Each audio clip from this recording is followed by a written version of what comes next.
This was a colossal mess. No matter how much you cover up, you can't hide this fact. How badly they depicted a fine story, I think you guys have seen it already. I understand the mental state of all. I can feel the pain.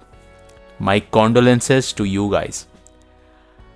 I always say that if you couldn't produce a new story in this industry, I mean Tollywood, then just go with the novels and stories that our literature has.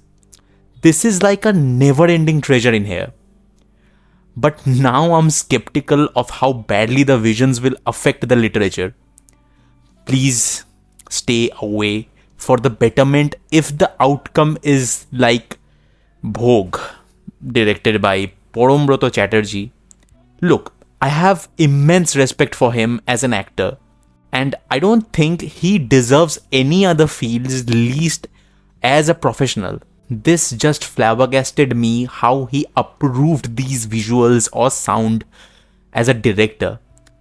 Horror is a very sensitive genre in my opinion. You mess with any of the one department, the whole project will collapse immediately.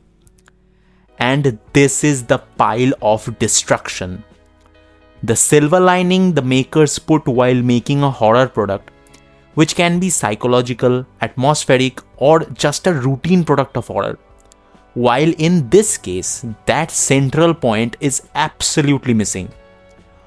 What do we root for? Not a single character is fleshed out so that the audience can connect with them. I mean, you have 6 episodes to establish that. 6! Do you understand? The story subtly deals with the loneliness of the character.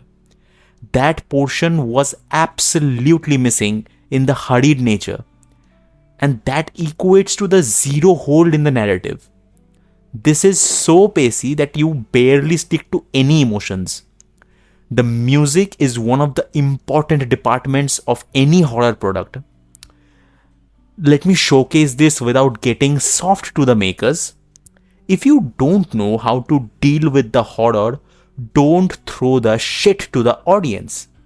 The music was atrociously bad that after a point it felt like I was in a Rajnikant show.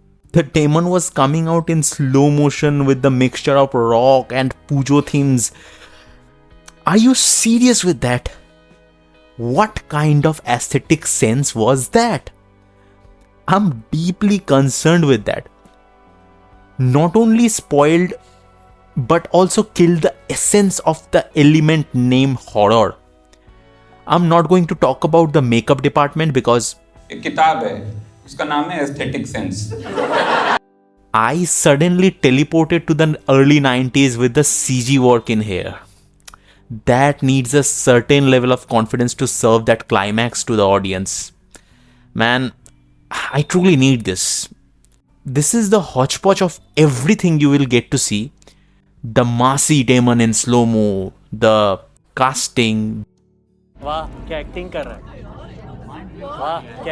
the vision like John Carpenter in Tollywood, and of course the toughest competitor in terms of visuals of Adipurush. The finest that you have ever seen. Trust me. This will snatch your appreciation because we are meant to celebrate these below average shits so that they will produce more like this. The audio story impacted more, and this is a shame for the makers that the audio visuals have created zero, absolutely zero impact. This is a total shame. On a serious note, if this generates more viewership, they'll bring the season 2 of it, as the platform does churn out every single penny till they get those. It's a frustrating cycle where quality often takes a backseat to profit margins. Ultimately, it leaves genuine storytelling overshadowed by mediocrity, and as viewers, we deserve better than just numbers on the screen, which needs to stop. But yeah, people will watch this and give the production house the motivation to do so, because we do celebrate mediocrity. As the legend once said, We have a fairly backward audience here, I must say, in spite of the film society movement and all that. If you consider the large audience, it's a backward audience, unsophisticated audience. What are your thoughts on this if you have watched it? Let me know in the comments. You can follow me on Instagram. The handle is PointoView9. Thank you so much for watching. See you at the point of view.